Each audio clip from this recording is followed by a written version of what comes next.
Well, good afternoon, good morning, or good evening, depending upon where you are in the world, and welcome to today's DevOps.com webinar.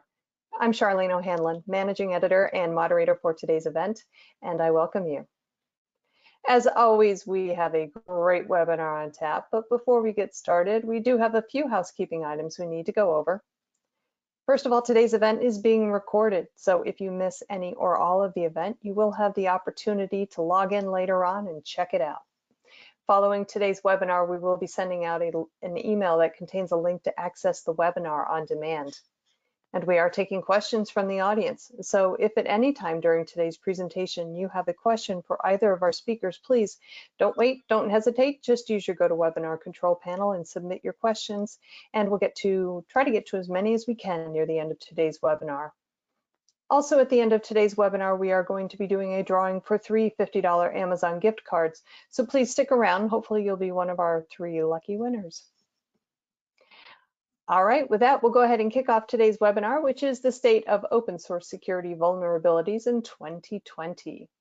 Our speakers today are Jeffrey Martin, who is Senior Director of Product, and Sharon Sharlin, who is Product Marketing Manager at WhiteSource. Welcome to you both. Thank you so much for joining me today. Hey, nice to be with you as always.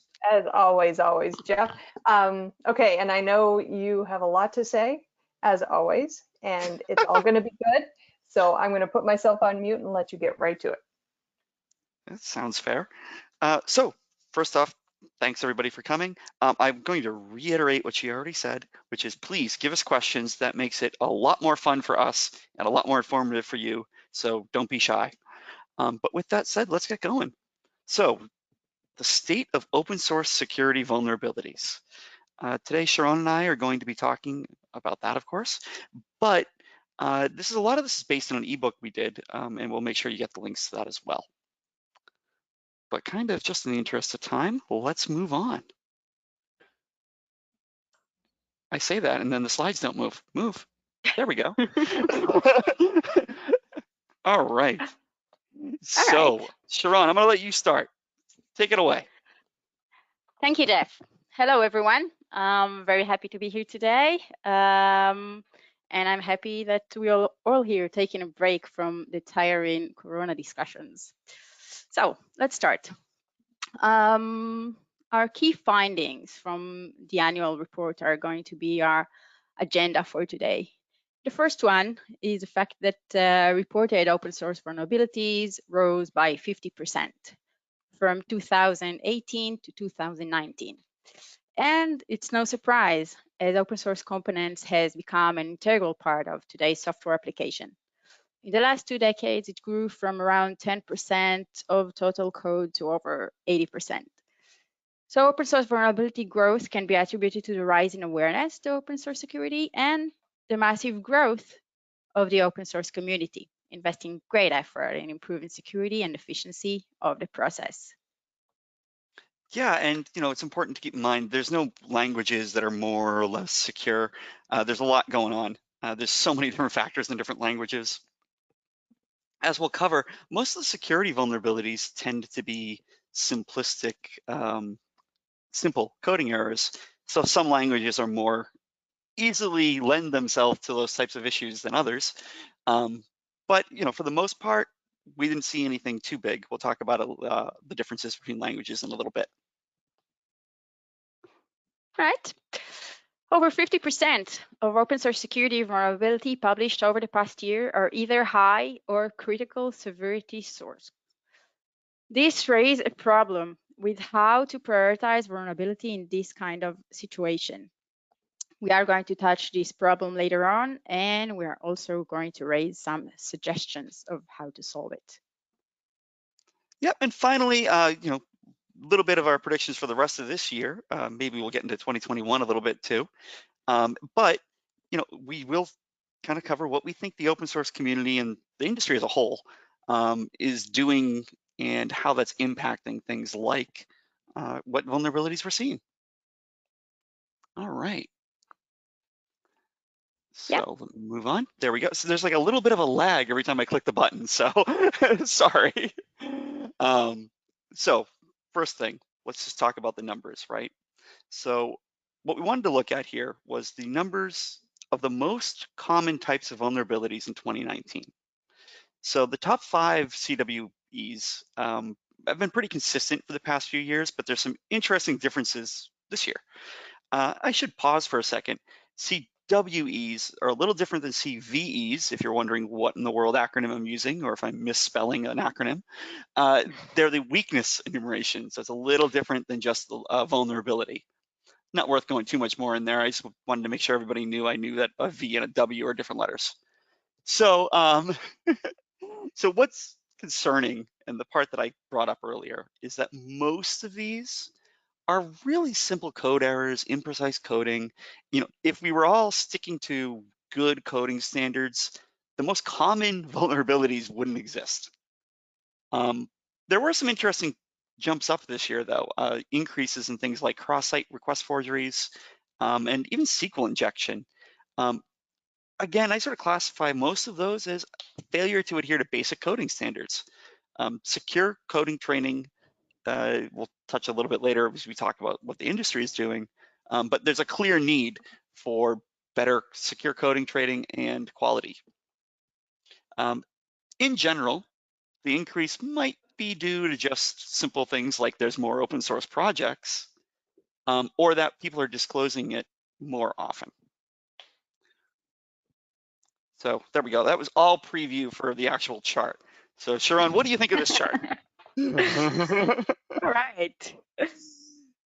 So according to WhiteSource database that we aggregate from the NVD and dozens of security advisories, peer-reviewed vulnerability database, and popular open source issue trackers, the number of disclosed open source software vulnerabilities in 2019 skyrocketed to over 6,000 reported vulnerabilities. So the number of reported open source vulnerabilities rose by nearly 50% from 2018 to 2019. And it can be attributed to the rise in awareness of open source security, followed by the widespread adoption of open source components, many more eyes on the code, and the massive growth of the open source community over the past few years, placing order and promoting vulnerabilities detection and fixes. That's what I think of this. And honestly, I think there's a couple of interesting odd points here, right? If you look, 2015, 2016, there was an increase, but it wasn't anywhere near the significant change from 2016 to 2017. And 2018 was a relatively minor increase over 2017. I think this is indicative more than anything. You'd have to go back to our 2017 webinar, but realistically, I think this is indicative of people paying attention to coding. I think we all sort of woke up in 2016 during that time period and started disclosing vulnerabilities as things like the SCA market got a little bit more mature and people started paying attention to the security of their open source. So I am theorizing that the same thing happened between 2018 and 2019, that most of this increase isn't because we suddenly have 50% more open source projects. It's because we're putting more focus on uncovering these vulnerabilities and revealing them, actually being open about it. So since that was my lead in to talking about openness, 85% of open source security vulnerabilities are disclosed with a fix already available. This makes sense, right? You don't advertise to the world your door is unlocked without locking your door first. Like you have to have a plan before you tell people, here's a security hole. What's interesting to me is the 15% that don't have a fix. Just looking at it, it looks like it's mostly minor security problems, or in some cases, an open source project will disclose it and hope somebody else on the project will fix it. Just in the interest of being open there. But for the most part, these things have fixes available. And from the good news to the bad news, which is my lucky turn, unfortunately, users aren't always able to benefit from the community's effort. It seems that only 84% of known open source vulnerabilities appear in the NVD. So where is the rest of the information? So the rest of the information is scattered across hundreds of resources. And sometimes those resources are very poorly indexed, which makes life harder when you're searching for specific data. Information about vulnerability is not published in one centralized location to be easy for us to look. And this is why it's very important to scan your code against a strong database that aggregate data from different locations to grant you the most comprehensive security posture possible. Yeah, and it's worth diving into that for a quick second, especially as to why things wouldn't be initially reported to the NVD, which I guess we should always, every time we have an acronym, say out the whole thing, the National Vulnerability Database, at least the first time. But so if you don't know what the NVD is, it's meant to be a centralized location for all of this. So why isn't it? Well, there's a couple of reasons. First, what we've seen is about 45% of all reported vulnerabilities do not initially get reported to the NVD. They're started somewhere else. And even that, only 29% of those actually get published to it eventually. So that's where we came up with the other number, which I already forgot, 84%. 84. That equals 16. 29% of 45%. But why?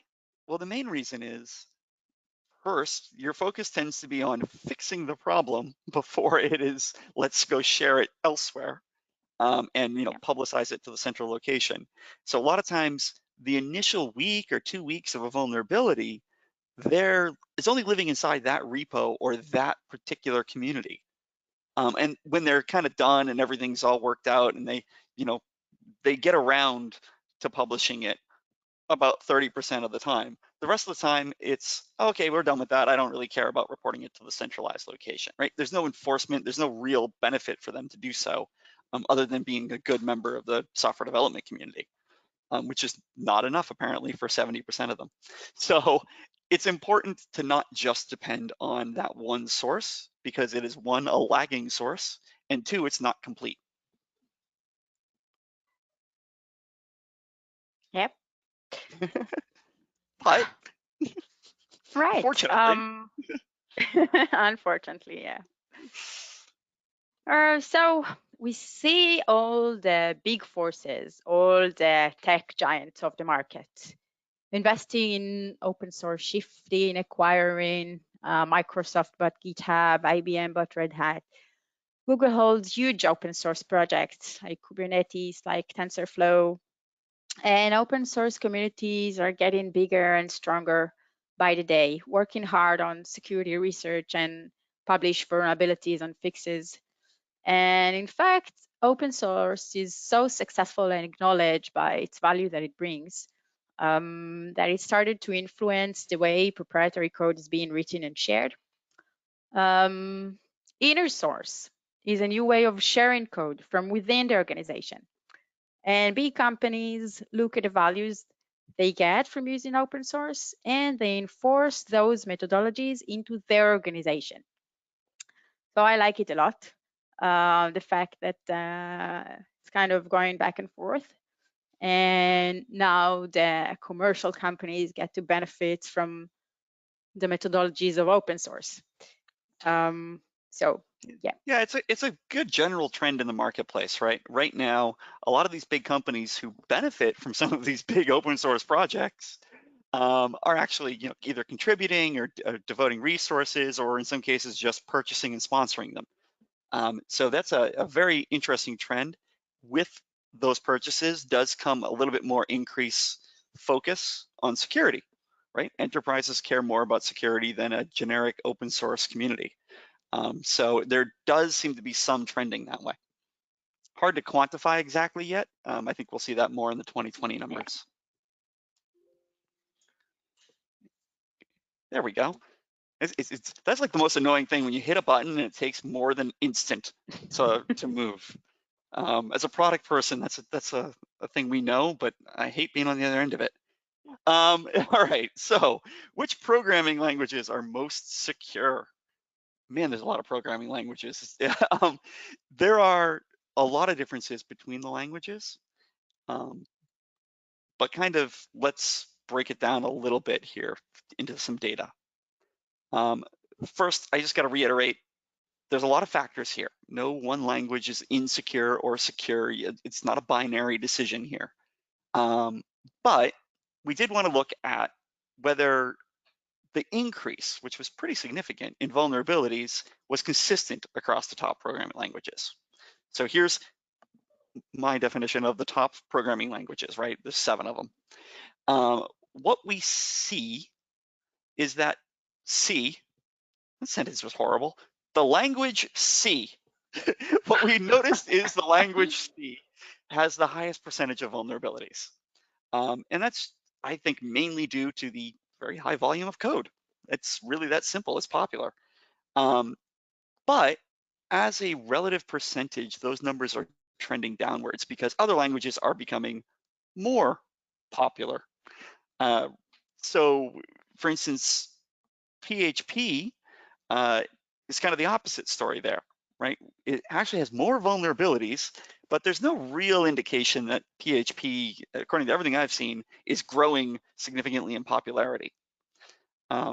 Completely on the other end of the spectrum, you've got Python, which is certainly growing in popularity a lot.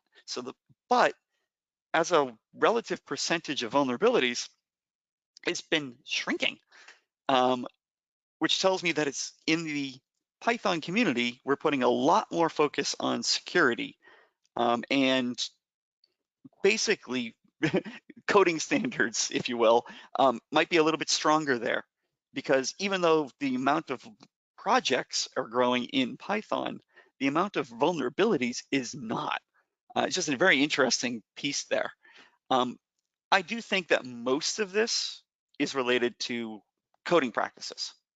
And each language does have its own unofficial standards on coding practices, as well as different vulnerabilities, or I'm sorry, deficiencies in how the IDEs enforce those coding standards. But I don't think it's indicative of, nobody's researching security in Python, right? I don't think it's that. I do think it's really just a function of the community's expectation and the tooling a little bit. Okay, so what the heck do we need to watch out for in 2020, Sharon? Yeah, if you move the slide, we'll see.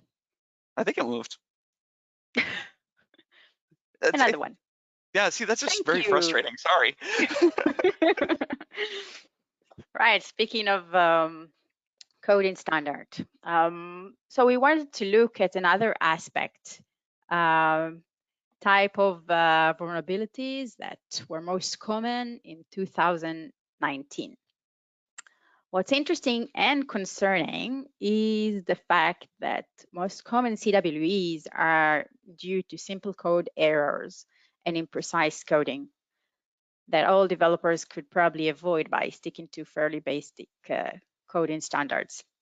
So on one hand, it's a pity, like a bit frustrating to hear that. And on the other hand, what can we do? We're human, right? But I think this is the exact point. Following procedures and enforcing methodologies and getting those automatic tools can help us avoid that. And then we can decrease those numbers. There is another interesting point here, which is that one of the reasons I think that these are popular, and one of the reasons I think there's been a massive increase in the number of vulnerabilities, is that automated tooling, things that go through and actually look for patterns. So bad patterns of behavior that would naturally lead towards vulnerabilities, things like not following coding standards.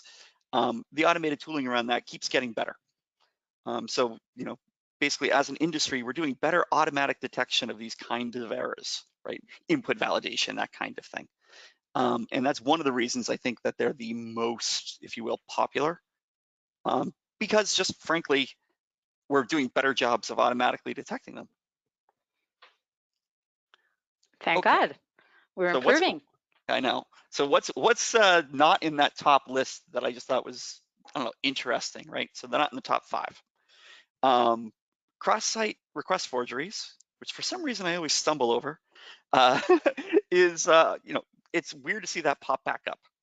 I think this is probably due to actual automated tooling detecting this better.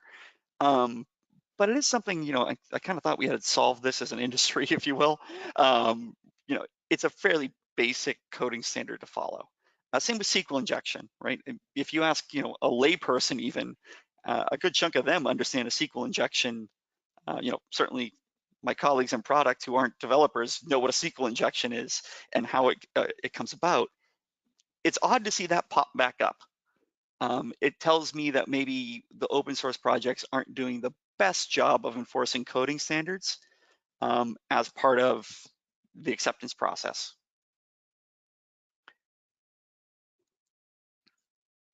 All right. But when we take a look at the per language, what you'll notice is pretty much the top 3 were pretty close to the top 3 everywhere. There's a lot of consistency across languages here, at least in the top levels, right? So you see a lot of cross-site scripting, like I mentioned before, but input validation again, but also exposure, which I hadn't mentioned much before.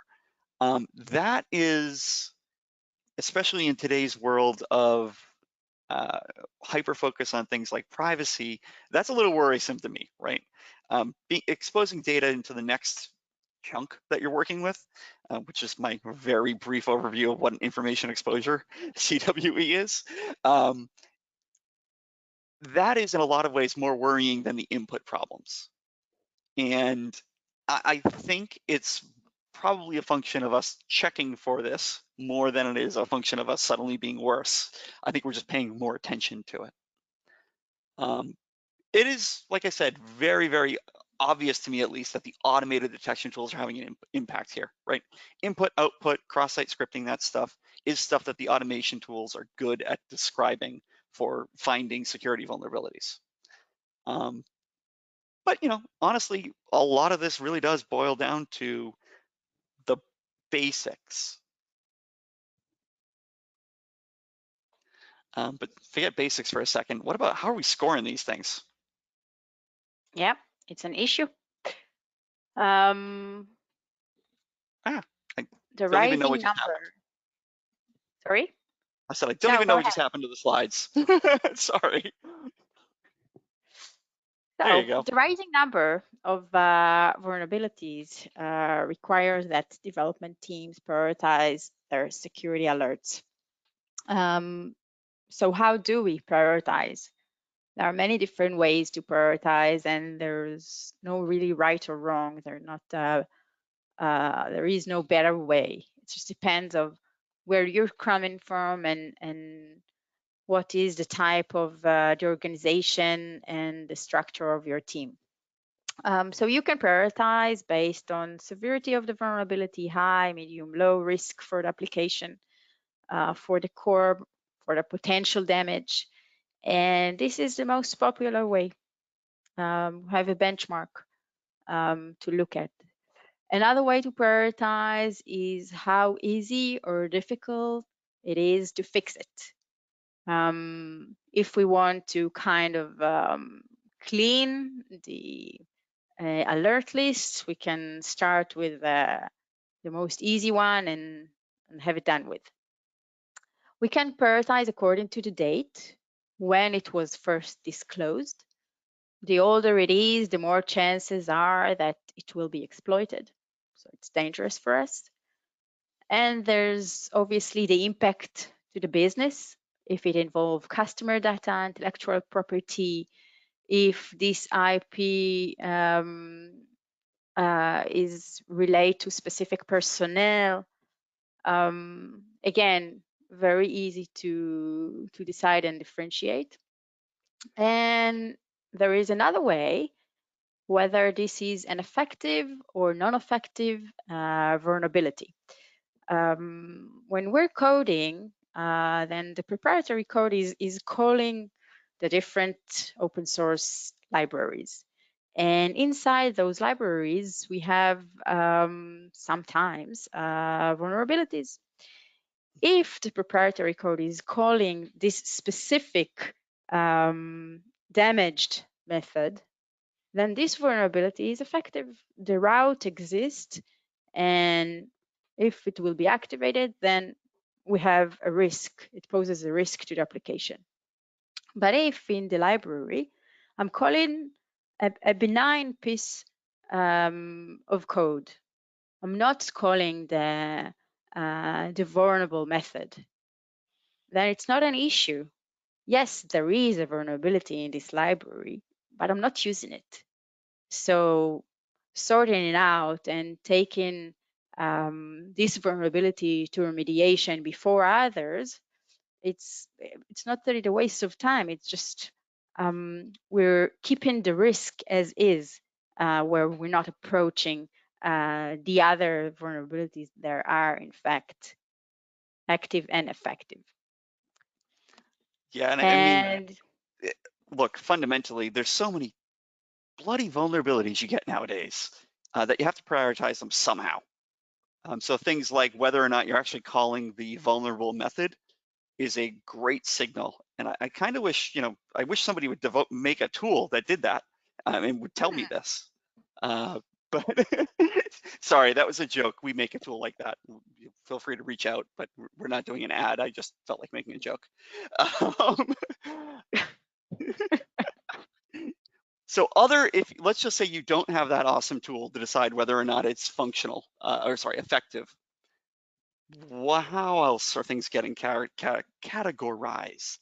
Stumbling over my words today. Right now there is an objective prioritization standard, right? The CBSS. I am stumbling over everything. This is going to be a fun slide. So there's been changes between CBSS version 2, CVBS version 3, and version 3.1. I just stopped using the acronym. That's one way to solve that. We do see some interesting data here. That's usually what people go to. The first thing anybody talks to me about is, well, I want to know the CVSS score, right? How severe is this? And my question is always, great, which one? Because there's 3. And you can kind of see what's happened here as we've moved versions on the scoring, right? So this is just in the past few years, trying to narrow it down to something a little bit more objective. So you'll notice version 2 had very few criticals, right? So clearly got to change that. Can't be that nothing's critical. Otherwise, what are you using that category for? So they modified that in version 3, and we ended up with very, very few lows, actually. Sort of opposite problem. And we've narrowed that down a little bit better with version 3.1, right? It's doing a little bit better job of categorizing those lows, so the things you can focus on a little less. But we still haven't gotten rid of critical. So it's definitely narrowing down to being a better objective standard on the severity of the vulnerability when it's found. It's a big jump though, because vulnerabilities that would have been 7.6 in version 2 could actually be a 9.8 in version 3. And maybe it's a 9.4 in 3.1 as it gets a little bit more accurate. So which severity scoring you use matters a lot. And as a general statement, it's better to use the most recent one, 3.1.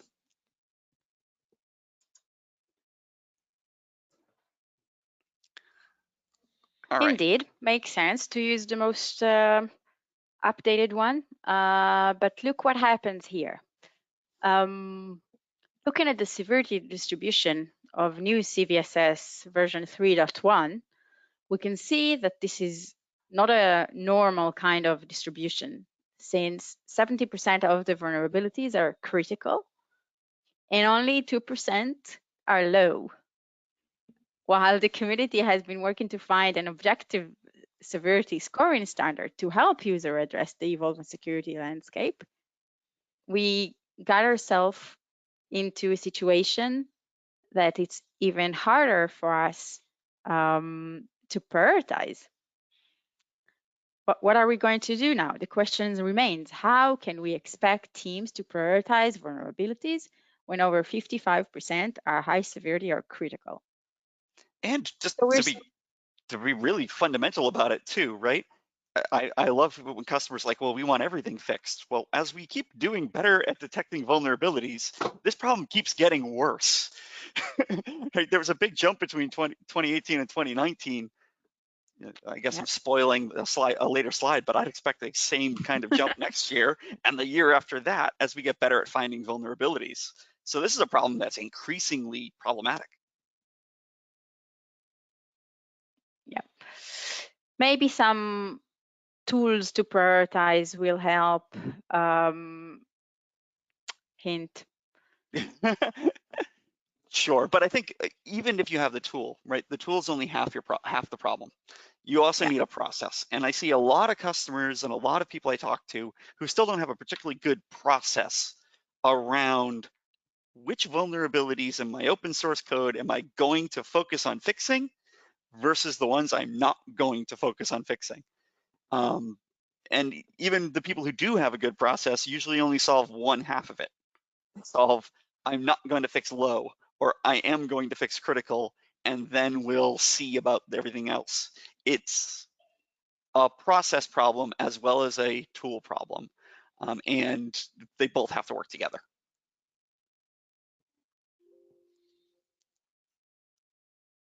And that kind of brings us back over to what the heck's going to happen in 2020. Which Crystal ball. I know. I thought it was a snow globe at first, and I was like, oh, the snow fell. But it is a crystal ball. So what's in the crystal ball?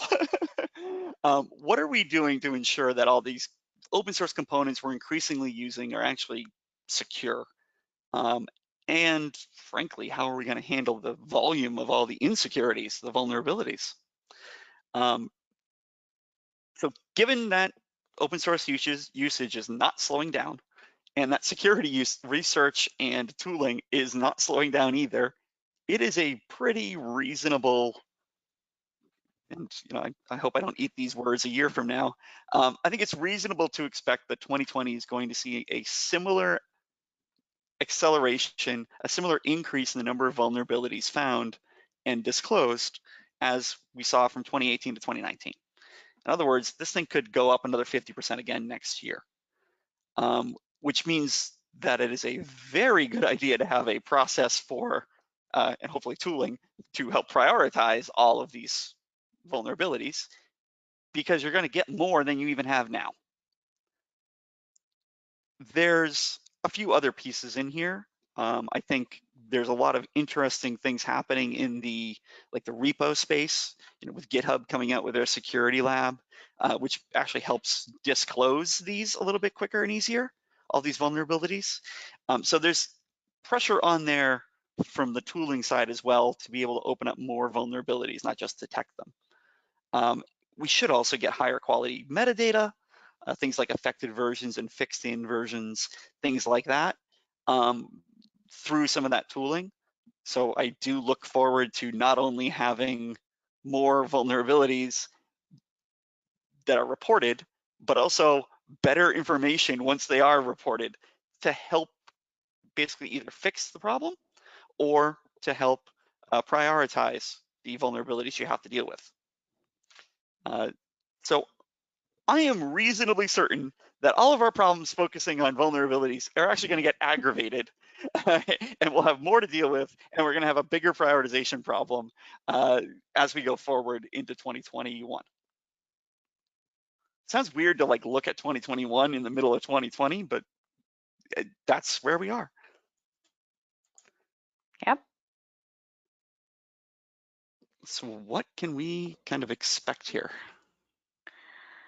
New initiatives are being looked for in order to address the chaos in open source security processes.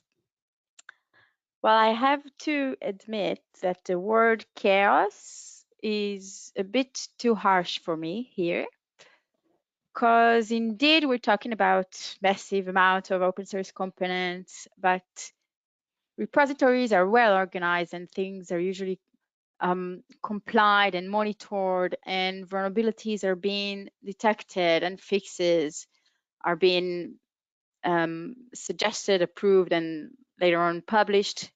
So we need more tools. Yes, for sure. Automation is always great, and we see more of it.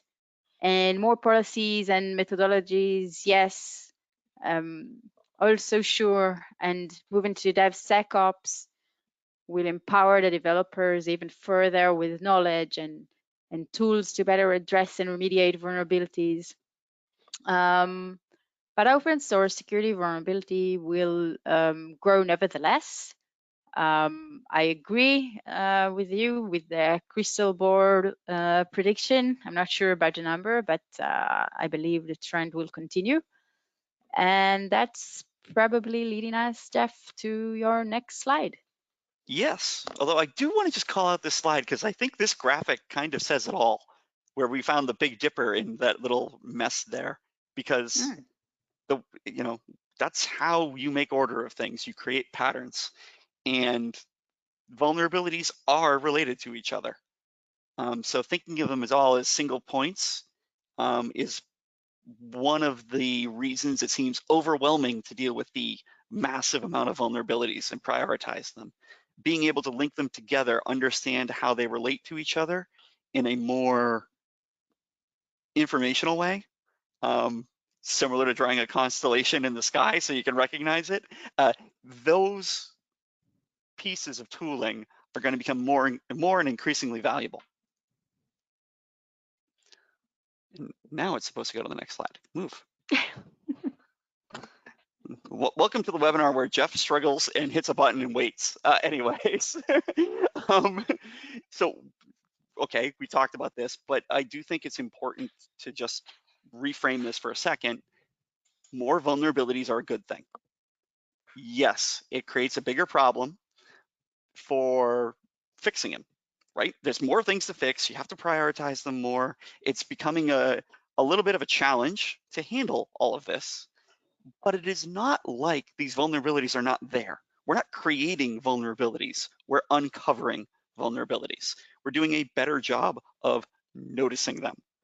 And I do think that this is overall a very, very good thing for our industry. Increasingly, if you look at things even outside of the direct industry stuff, people depend on software, and the software we all make depends on open source. Up to 80% of our actual code bases or more are based on open source. Never mind our infrastructure, which is mostly open source. So uncovering more of these vulnerabilities, as painful as it is to fix them, is a very, very good thing. The pressure is on us as an industry to deliver software that is secure because our modern world depends on it. And I hate dragging in the coronavirus stuff to anything else, but anybody paying attention to the security news over the past week has noticed a heck of a lot of stories about Zoom. And while I don't know any of the real details yet on anything in there, I do think it serves to highlight that the software we depend on as just a world needs to be secure. And because we depend on open source, that means the open source needs to be secure. So it's important to realize that all of this is a good trend. Knowing more about our vulnerabilities, in the places where we are insecure, is only a good thing, no matter how hard it is to deal with. So I tried to end on a hopeful note, not like, oh my God, we're gonna get hit by a tsunami of vulnerabilities, but more like, yay, we're uncovering all these vulnerabilities that exist. So hopefully I did that. We actually ran a little bit faster than I thought, which is good because now we have a little more time for Q&A.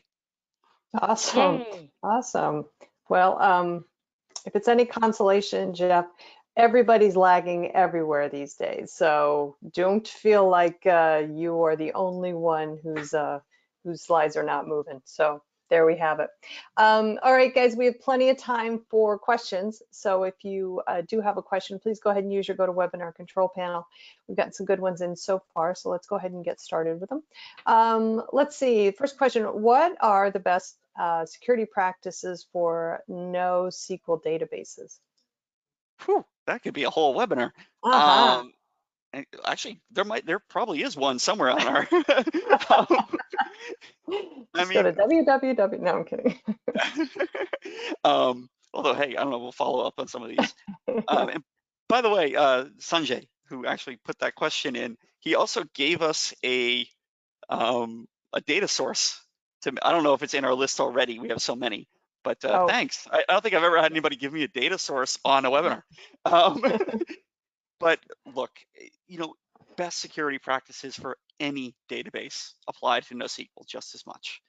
And if there's any one big lesson, quote unquote, from this on which security practices from a coding standpoint to focus on, it's the basics, right? Input, output, making sure you're not handling data incorrectly. The basic security coding standards. There's no best practice, quote unquote, with just NoSQL, because most of the best practices we need to actually look at and approach apply to all databases, apply to all code, right? Yes, there's some stuff specific in NoSQL, and I'm not going to dive into that right now and bore everybody. We'll follow up afterwards. But the takeaway here, I think, is follow the basics correctly, right? Watch what you're doing with what information you're putting into the database, out of the database. Don't just blindly trust that an API is going to sanitize the input for you. It should be sanitized on the database end as well. Those kinds of things. All right, let's see. Next question. It's not really a question. It's actually more of a comment on something that you said, I believe, Jeff. And I'm not quite sure exactly what it is, but maybe you do know the context. The comment is, you can say that with conviction in case of standard proprietary code. But then what about the open source within containers? You never know. That must be a question about vulnerable methods. Mm. Just from the context, it's probably from when we were talking about, it's important to know whether or not you're calling that vulnerable method. And you are correct, containers adds a heck of a lot of complexity there. Just to put a little bit understatement, but fundamentally anything going into a container is something else ahead of time. Mm-hmm. And so being able to just move that earlier is kind of the easiest way to handle that, right? Because there's no such thing as container only. Somewhere that container gets built.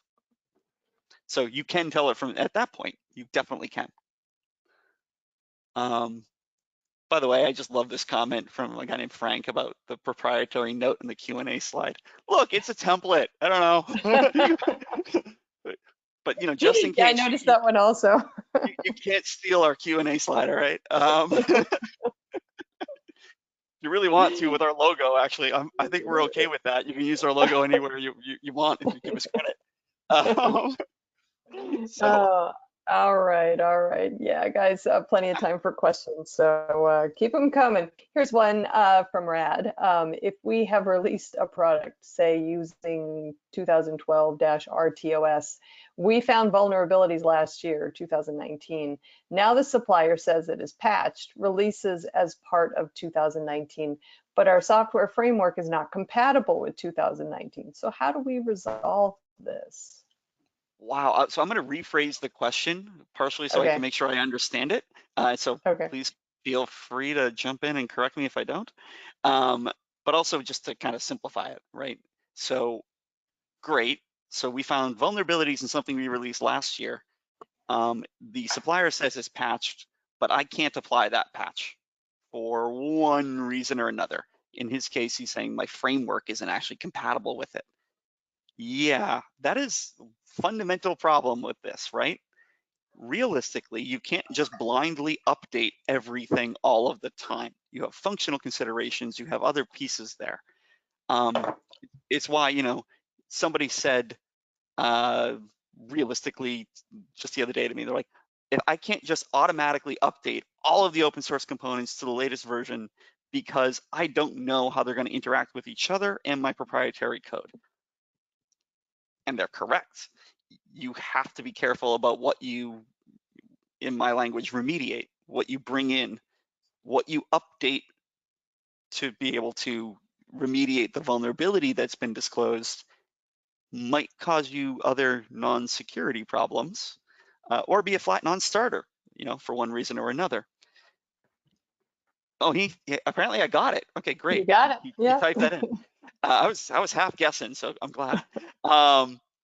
It is the hardest problem to solve in security remediation for open source, right? The only advice I really have here, and I wish I had more because I could print money, is you have to automate your pipelines, right? You have to be able to apply an update, have checks automatically applied, you know, good old-fashioned automated testing, that kind of thing, so that you can try to update everything and walk back what doesn't work for one reason or another. And then once you know what you can't update, you have to figure out a way around it. But that should be prioritized. This is one of the major reasons prioritization is incredibly important. If that vulnerability is a low, according to, you know, CBSS 3.1, maybe you don't worry about it so much. If it's, you know, if you're going to have to recode to get around this vulnerability and it's a low severity, maybe you let it slip. Maybe you think of it as a critic. If it's critical, we have to find a way around it. Similarly, what we were talking about with effective versus not effective, if you're not calling the vulnerable method, even if it's critical, to me, that is a good signal that it's not worth redoing your entire software framework. But if you are calling a critical severity vulnerabilities actual vulnerable method, boy, that's a really good indication that you really don't have a choice. You're going to have to solve this through a lot of work. So the two pieces, process, rules, and the tooling and the information to actually be able to apply that process is kind of the generic solution there. Sorry, I went long on that, but it's just one of those interesting topics that I always get, that it is the hard problem. The bright side is if that wasn't a problem, we could automate all of this and people wouldn't have a job. So it's good that it's a problem still. So yay problems. So, all right, great. There's still time for some more questions, so let's keep them rolling here. Is there a good way or best practice to find and solve those vulnerabilities in dependency software or components? Sharon, do you understand that one? I don't think I understand it. Sharon, do you understand that any better? Is there a good way or best practice? Can you repeat it, Sharlin? Yes, is there a good way or best practice to find and solve those vulnerabilities in dependency software or components? I feel like I'm missing something obvious. I don't know. There are tools out there that can suggest like automatic fixes for you to update your dependencies, and there are tools that are doing the same for vulnerabilities. I think it clicked. You got it? Yeah, that took me a minute. Sorry, I don't know why I was missing the obvious here. He's asking about, is there a good way to actually figure out your transitive dependencies? Sorry, we get so blind sometimes I look for certain buzzwords. Yes. The important part of transitive dependencies and figuring out how those dependencies work, especially in the lights of bigger packages, or even vendor-supported open source components, things like Red Hat. The important part there is having a really solid inventory that surfaces the transitive dependencies. We didn't state it at all here, but all good remediation starts with knowing what you have, right? I don't even care if it's software or not. You can't fix things if you don't know what you have. And in software, it's not enough to just know what packages you have. You do need to understand those transitive dependencies. So having and maintaining a good inventory is the first step for being able to understand how dependencies, especially transitive dependencies, work for remediation. All right. That was a Great. lot of words to say, get a good inventorying tool, right? All right then. Okay, next question here. About your statement on C versus Python. Are you talking about Python 2 or 3? Python is a script language and C is a comply language. Python console does not really check too much like data type. My point, what are you comparing script language? Running on some runtime C code below versus not script language? Marvin, you raise a very, very good point in that when I said languages, and we threw a whole slide up, there are different kinds of languages, scripting versus compiled, right? Yes, I don't know if it's entirely fair to compare a script language to a runtime language like C, right? Where it's actually being compiled. They are different things, I grant you. But in terms of, I still think it's very interesting and relevant. If I go way, way back here for a sec. Wow, that lag is gonna kill me. I'm literally gonna just go nuts here. I do think it's important because we mixed script and compiled, and this is just languages, right? I do think it is interesting that Python is having less security vulnerabilities disclosed, even though it's not apples to apples. It's more like apples to mangoes or something. But actually, everybody always says it's apples and oranges, but apparently I like mangoes. I still think it's actually really, really interesting that even though it's growing in popularity so much, there's not as many vulnerabilities being disclosed on a relative basis. All right. I think we have time for one more question. So let's get right to it. Do you think the open source community is focusing on security enough?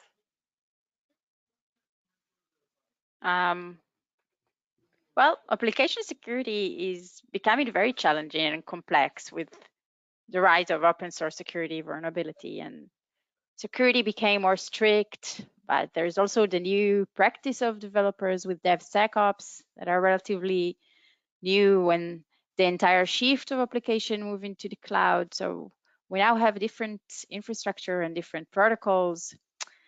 So the risk and the complexity are coming from several directions. And in the end, I think it's a matter of balance and share that we have to invest in. So we compromise. Okay. So yeah, I gotta just add, boy, those questions are always tough because you're gonna annoy somebody either way. So half the audience is gonna be annoyed at my answer. And my short answer is no. If I had to just say yes or no, no, we're not doing enough. And I can actually just point to the general understanding that people don't fully trust what we put out there, right? Things like Zoom, which I mentioned earlier. There is this perception that we rush stuff out the door or whatever. I do think this is inherently related to quality as well, right? Because quality is just sort of in general how people perceive your product. And do we do enough as an industry? Do we invest enough in things like quality and security? I think generally the answer is no. I think we should invest more there. And I'm not just saying that because if you invest more in your security, you might buy my tool and then we get more money. I'm saying that because I think as an industry, we're still very on the immature side of the spectrum, getting to being secure. And on the more mature side, you can look at things like manufacturing and supply chain management and things like that, where we're much, much, much more strict, and a large amount of investment from a proportional basis goes into things like safety and efficacy and security and quality compared to just building. So there we go.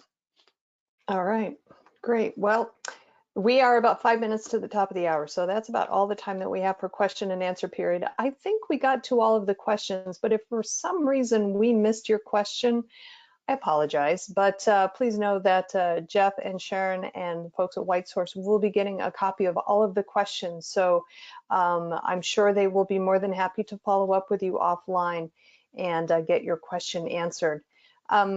Also mentioned at the top of the hour that we would be doing a drawing for $3 $50 Amazon gift cards. So let's go ahead and do that real quick. Our first winner today is Ed O. Congratulations, Ed. Our second winner today is Pete H. Congratulations, Pete. And our third winner today is Stephanie J. Congratulations, Stephanie. We'll be following up with you guys offline via email to get your gift card over to you. So check your email, and congratulations again. Also want to remind the audience that today's event has been recorded. So if you missed any or all of today's presentation, or if you just want to watch Jeffrey complain about his slide lag again, you will have the opportunity to do so. We'll be sending out an email after today's webinar that contains a link to access the webinar on demand. The webinar is also going to be living on the DevOps.com website, so you can always find it there. Just go to DevOps.com/webinars, look in the on-demand section, and it should be right there waiting for you. Jeff and Sharon, thank you so much for your time today. Great presentation, and Jeffrey, the lag really was not that bad. Don't worry about it. Thank you, Sharlin. Thank you, everyone. Thank you. Thanks, I also everyone. want to thank the audience for joining me today. This is Sharlin O'Hanlon, and I'm signing off. Have a great day, everybody.